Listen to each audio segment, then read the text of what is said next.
Welcome to the Author's Corner. I'm Ethan Yang. Perhaps one of the most neglected topics in the pro-freedom, pro-market space is the protection of the environment. Although there are certainly excellent solutions available on this end of the spectrum, the conversation is clearly dominated by more interventionist, if not outright socialist ideas. Oftentimes, one of the key selling points of the interventionist and radical collectivist arguments is that they can protect the environment. Chris Barnard joins us today to speak more about the subject and how perhaps it is the pro-market, pro-freedom arguments that can best protect the environment, not the statist solutions that are so common in the popular discourse. Chris holds a degree from the London School of Economics and serves as the National Policy Director of the American Conservation Coalition. Chris, welcome. Thank you, Ethan, for having me. Yeah, of course. And thanks for all the work that you do and really bringing these new ideas into. I mean, it's great to be with you, and I think I really enjoyed writing for AIER in the past, and I think there's a growing sense in this movement, kind of the pro-freedom, pro-market movement, that these ideas really do matter, and so it's awesome to have this conversation with you today. Of course, and to our viewers, I'm sure you've seen Chris's articles on our website every so often. He does tend to submit articles from time to time. So, Chris, let's talk a little bit about where you work at the ACC. What is this idea of market environmentalism? Yeah, so as you mentioned, I'm the national policy director for the American Conservation Coalition, and we were founded in 2017, really to give young conservatives and libertarians and anyone in between a voice on environmental issues. And really kind of our approach to environmentalism isn't rooted in governments. It's not rooted in kind of top-down control. It's not rooted in socialism, as some in the kind of far left of the environmental debate like to espouse. And we are rooted really in these ideas that we call market environmentalism. And I would say that there are four general principles that underlie market environmentalism. The first one is a general belief in the market economy. There is obviously, we live in a world that has been heavily, and sorry, my cat's interrupting our recording. So we live in a world that's kind of progressed rapidly because of capitalism. And a lot of people say well, that's also causing climate change, or that's kind of destroying the environment. But the reality is that if you look at the countries with the freest economies around the world, they also tend to have the best environmental outcomes. And it's the market economy that allows us to come up with innovations and with solutions to these complex environmental problems and pollution and things like that. And so the market economy really is kind of like a core principle of market environmentalism. A second principle is this idea of property rights. And kind of similar to environmental outcomes being better in economically free countries, countries with the highest level of property rights also have the best environmental outcomes. It's because, as Aristotle said, that which no one owns, no one takes care of. And really in the countries where people have ownership over their land, where they're able to really have responsibility for it, better outcomes ensue. The third principle is the idea of decentralization or localism. And that really is that people in a local community are much better at taking care of their local resources and their local environment than bureaucrats in a faraway capital city. And a solution that works in Texas doesn't necessarily work in New York or in Florida or in Washington state. And so really kind of giving local people and devolving power to that local level, giving them that authority is really key to having good outcomes at the local level. And the fourth principle is this idea broadly of innovation and optimism. I think what distinguishes us from between kind of our perspective and the kind of big government perspective the most is that we look at this as an opportunity. We look at this with hope and optimism that we can solve this problem, whereas the left often looks at it as an impending apocalypse that is going to wipe out millions of people. But we really see humans as the ultimate resource rather than as the enemy. And with innovations, with smart solutions, with technology, we can really tackle this problem. And I think kind of empowering entrepreneurs and scientists and businesses through a market economy is the best way of going about that. And I'm sure many people who keep up with AIER's programming can understand the basic assumptions behind that argument, but let's just dive into some of them more deeply. Yeah, so we talk about property rights. How does managing your own property have anything to do with keeping the environment clean? Don't you think wouldn't you say that someone would say it's the opposite? Socialists might say, no, like we need the government to manage it. So what's the general assumption behind property rights being so important to keeping the environment clean? Well, I mean, that's a great question. There's a few different ways to answer this. I think one of the first ones is to start with an analogy. Studies show very clearly that people that own their own homes take much better care of those homes than people that are in rental properties. And obviously, why? It's because the incentives are aligned. If you own something, you want to take care of it because you will have the direct incentive of keeping the value of whatever it is that you own. So if you're selling that house again, or selling that car, or selling whatever it is to the next person, you want it to keep its value. Whereas if you're simply renting something, or if no one owns it, you don't have that incentive. And so if you look at places where lands are held privately, they are much better managed by the people that own them. Either it's because they want to keep the value of that land, or because they have a closer connection to the land, and because they personally own it, they much better understand how to take care of it. And if you own it for conservation's sake, you have a direct kind of passion to want to do that.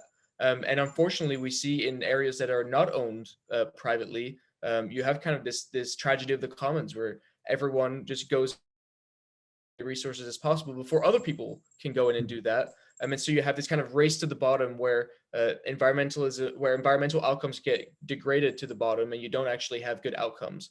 And so it really is kind of this idea of aligning the incentives that people can have ownership over their property. They can use it to trade. They can try to keep its value. They can improve it where possible. And they can also have if they have personal passion for it, that's how they can best express it, rather than the inefficient use of government power.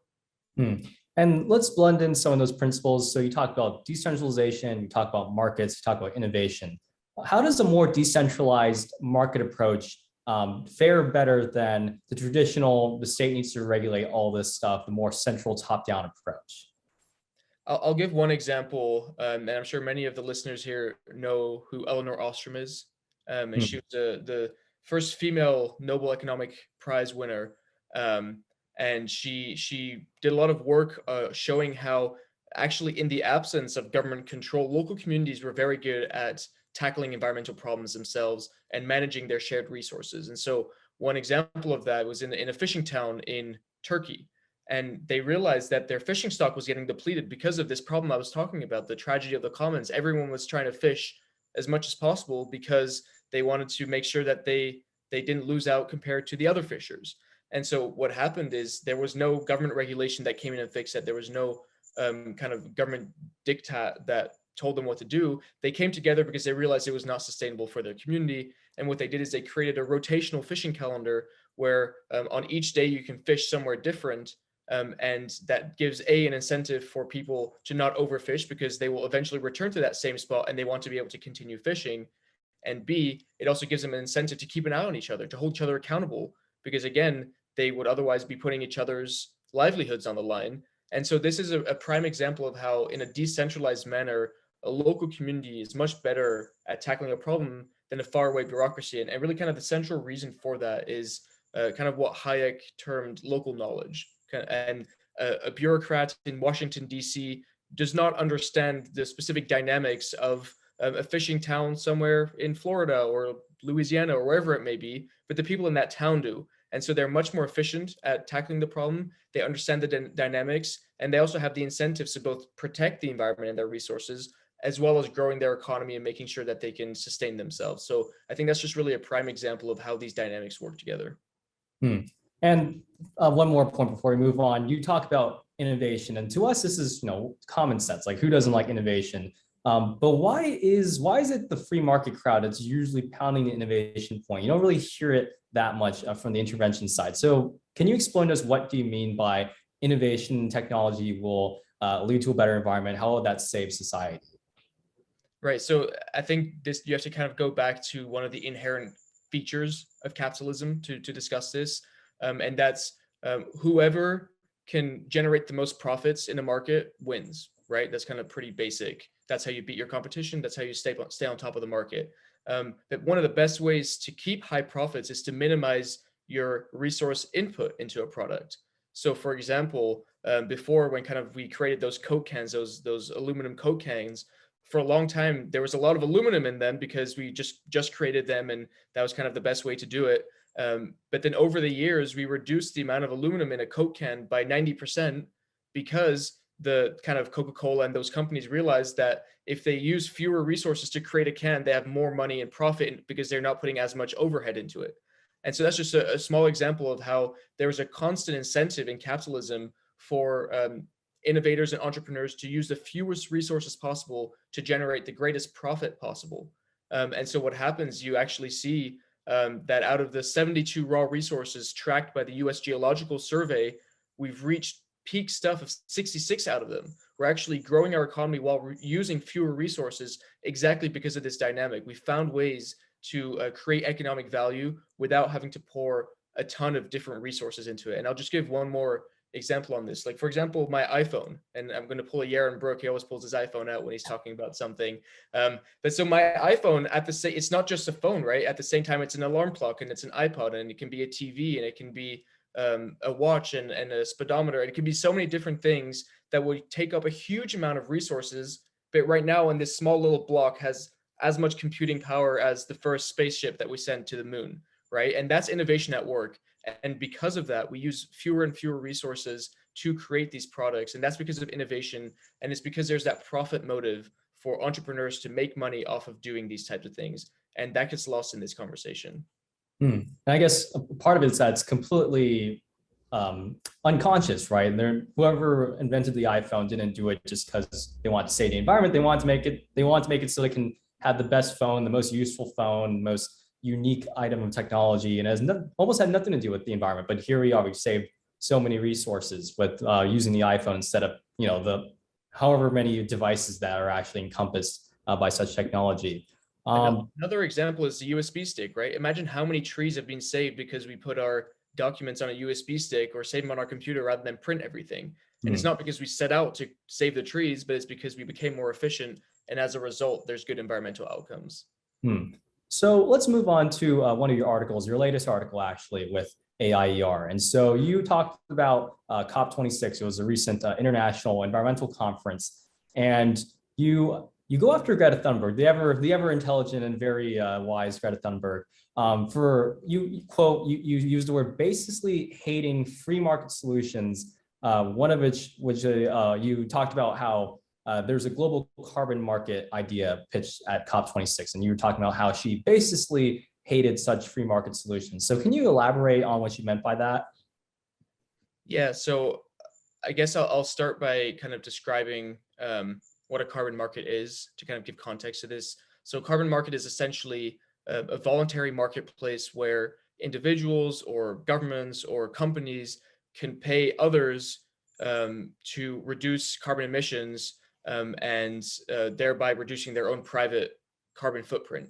And so this is very helpful for companies that are, for example, saying they're going to reach net zero emissions by 2050, but it's a long path to get there and it's difficult. And so this helps them kind of immediately reduce their emissions from areas that they're not able to rely on clean energy yet, or whatever it might be.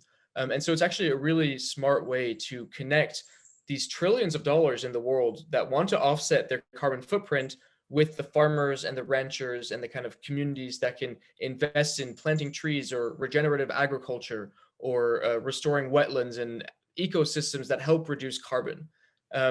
Now, Greta Thunberg calls it a fake climate solution because in her mind, and this really is the only explanation for it, is that it doesn't go far enough. It's not radical enough.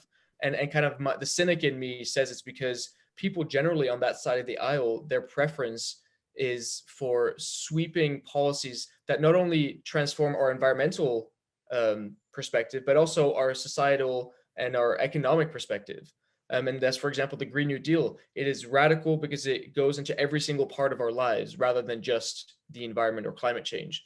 And so when we have these elegant solutions that don't actually cost us too much, but will have huge impact on reducing emissions and generating money for developing countries, that is almost too easy in the eyes of someone like Greta, unfortunately. And that point was made very starkly. The Rwandan minister of the environment said, no, this is one of the only ways that we can right now help tackle climate change. And we rely on that money to help grow our economy and to feed our population. And Greta, being in Sweden, it's very easy for her to say this is a fake climate solution, but it actually impacts people's lives, and she's not really able to understand that. So I think that's really kind of a disconnect that's happening there. And I want to dive into the point you made about how there's almost like an implicit preference for radical solutions, not necessarily to save the environment, but maybe for a broader goal. And that's actually part of another article you wrote titled "Stop Greenwashing Socialism." And it's almost like a public choice perspective, right? There's rational incentives that are leading people to prefer these political solutions that maybe are not necessarily concerned with the real impacts more than it is with the broader political agenda when it comes to power. So can you talk a little bit about your article when you said stop greenwashing socialism? What do you mean by greenwashing socialism? Yeah, so as I kind of alluded a little bit to earlier, this narrative has developed where capitalism and markets are displayed as the enemy of the environment. And kind of the natural follow-up from that perspective is that the opposite, the antithesis of capitalism, which is socialism, would be the answer. And so you have this kind of growing movement of they call themselves eco-socialists or degrowthers, Hmm. and they say that only when we kind of take the means of production in government hands, and when the government controls the entire economy, and when we stop pursuing evil profit, that's when we're going to tackle climate change. And that's the only way that we can reduce emissions rapidly. And the irony is that if you look at the track record of socialist economies around the world, it is simply abysmal. Hmm. You look at the Soviet Union; they destroyed entire swathes of forest for their industrial agendas. They kind of turn entire lakes into sewers. Um, they polluted the air incredibly, and they had just enormous negative environmental and public health outcomes because of what they did. If you look at Venezuela, the same story is happening, and kind of some of the environmental horrors that are coming out of that country right now just kind of blow your mind. And that's really socialism in action, because there is no accountability or incentive for companies or individuals to take care of it. There's kind of just a top-down regulatory approach, which just simply doesn't work. And beyond that, like as I mentioned, the capitalist tendency to reduce resources and to be more efficient just doesn't exist. And so, per unit of economic output, the Soviet Union used 2 to 3 times more resources and also emitted 2 to 3 times more carbon emissions Hmm. because they were just deeply inefficient. Hmm. This is also a huge problem when it comes to China, which, as we all know, is extremely polluted and very inefficient when it comes to their resource usage, mostly because the economy itself is primarily state-run. And they also had some massive sweeping industrial policies that created, backyard furnaces back during the Maoist era to just, turn the sky black with soot, that kind of stuff. So you spent some time in England, and from what I've heard, based on the reports I've seen from places like the Earth Institute. I remember there was a report. England's one of the cleanest countries in the world. Yet they're this hyper-capitalist, this very Western modern country. What do you think is it about Western Europe in particular that's leading to such good ecological outcomes? Yeah, I think you have to talk about something called the Kuznets curve here, specifically the environmental Kuznets curve. And I'm sorry to kind of keep throwing economic concepts at people here, but this really one is quite crucial, because it shows that kind of the graph goes like this, and it shows that as economies grow richer, the pollution goes up as well, right? Like it makes sense that as you're industrializing, when you develop the steam engine, when you start using coal and fossil fuels, your pollution goes up. That makes sense. But then it gets to a point of GDP that it actually starts going down as your economy grows. And so your economy keeps going up like this, but the pollution goes down at some point. And that's really because of two factors. The first one is what I mentioned, with kind of economies grow more efficient. They're able to dedicate more resources to things that will clean up soot, or technologies that are more efficient than what they were using before. But the second thing is also, all of a sudden, people aren't worrying about where their next meal is coming from. They're not worrying about the roof over their head. And so rather than just surviving every day, they're able to think about other things. And in rich, developed countries, primarily in the West, one of the things that they've started really caring about more is the environment. And so you have more woodlands in Europe now than you had in the Middle Ages, Hmm. because people are saying, "Oh, I want to conserve this. This is beautiful. I want to go for walks. I want to take my dog out in the forest," or whatever it is. And so they invest resources and time. They donate to charities that do that kind of stuff, because they're not worrying about where their next meal comes from. And so really, this idea that people can dedicate more of their time and volunteer and their money to do this kind of stuff, you actually get a lot better outcomes as a result. Hmm. And the same thing's going on in China right now, where as the incomes are growing, as moved into a more middle income country rather than a rural country, environmental activism is huge right now. They care so much about cleaning up the environment. It's actually the government's getting a little concerned because there is so much activism. So why do you think there's so much? I guess we're just hopping right into why do you think nuclear power is so taboo when it comes when it in the U.S. for example when it has so much potential to really power so much of society with very little expenditures when it comes to CO2 or anything like that. Yeah, I think that's a great question. Again, the cynic in me kind of goes back to what we were talking about earlier. It's too elegant, too easy a solution to a problem like climate change because the countries that have invested in nuclear, like France, are incredibly clean economies with low electricity prices. And the countries that haven't or that are decommissioning nuclear have much higher emissions. But obviously, investing in nuclear and doing it that way doesn't allow you to implement your societal transformation that you want at the same time. So that's kind of the cynical answer. I think the reason why the public has kind of gone along with this anti-nuclear narrative, and that's starting to change, but why it had in the past is obviously you had this big scare with Chernobyl, where with the reactor meltdown there, and again that was really because of kind of communist mismanagement and the government kind of hushing it up rather than a fundamental problem with the technology. And then there was obviously Fukushima and Three Mile Island, kind of within a lot of people that'll be listening within their lifetimes. But the thing is that with both of those, no one died. Like these were nuclear meltdowns, but no one died from the actual nuclear reactors melting down. People died in Japan from the tsunami and from the forced evacuation, but not from the actual reactors melting down.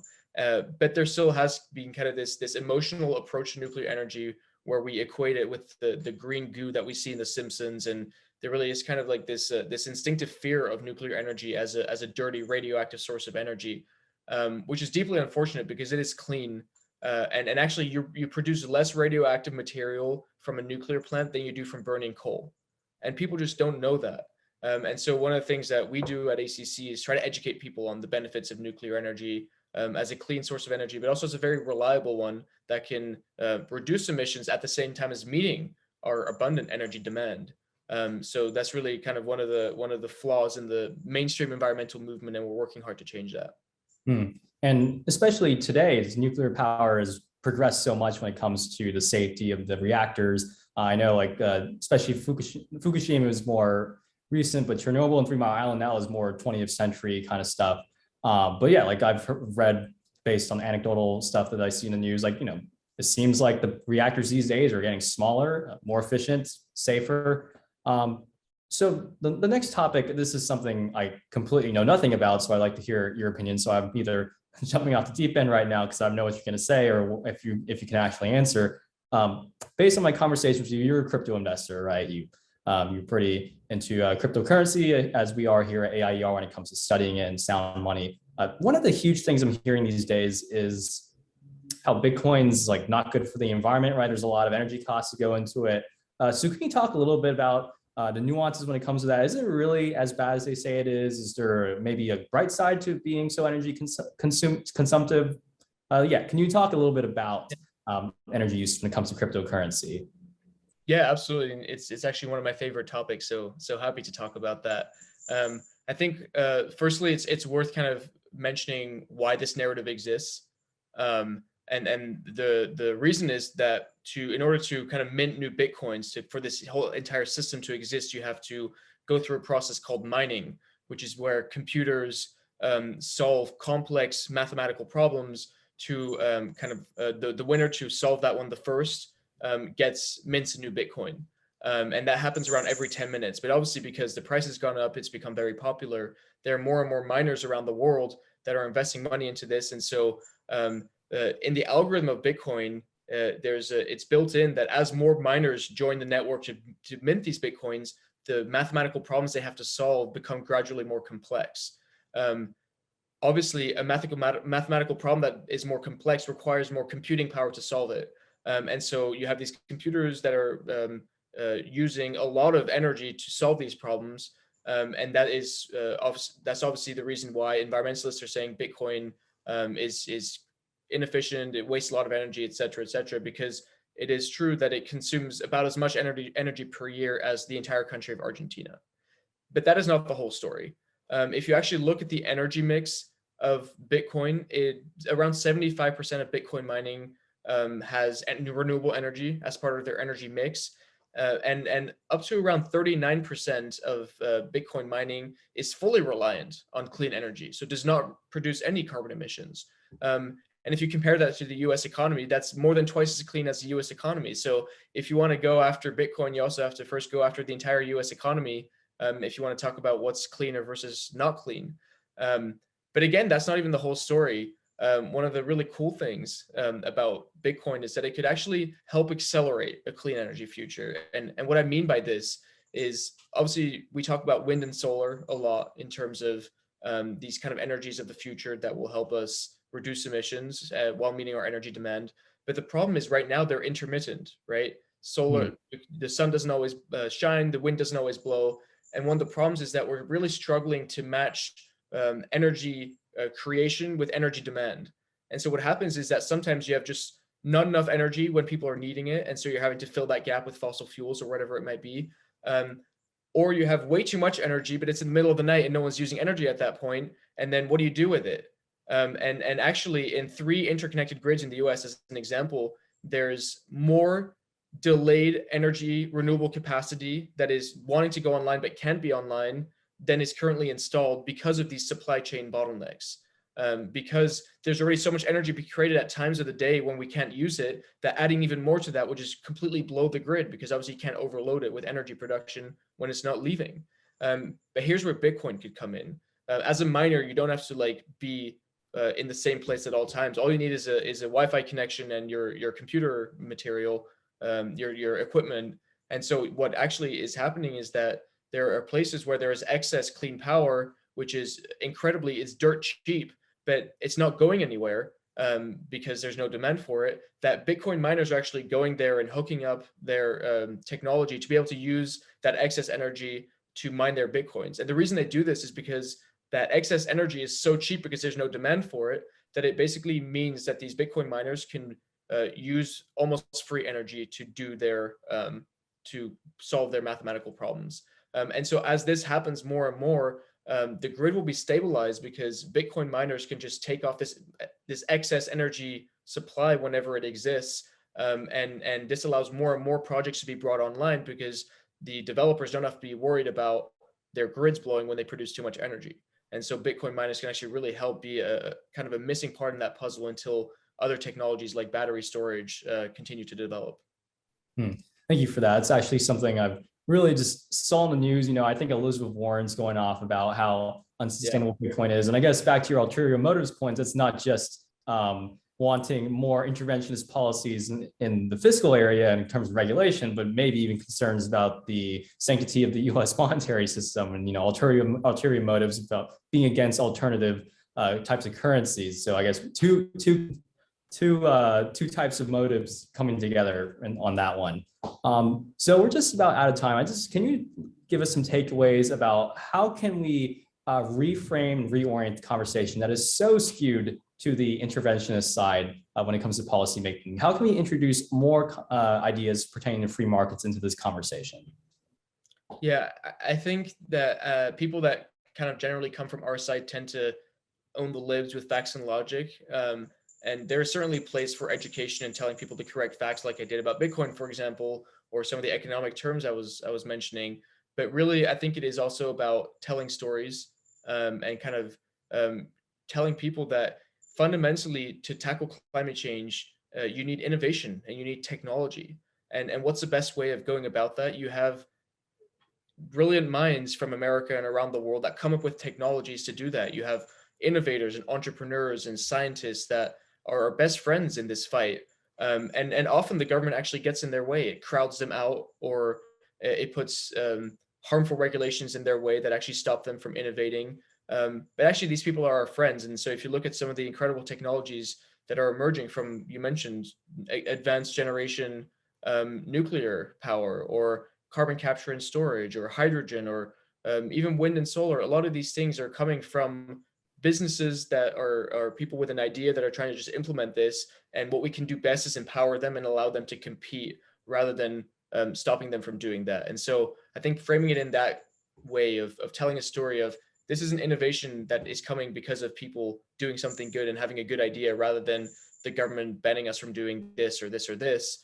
I think that's really a better way for us to frame it as a discussion. All right, thank you so much for hopping on the show with us. Chris Barnard is the National Policy Director for the American Conservation Coalition.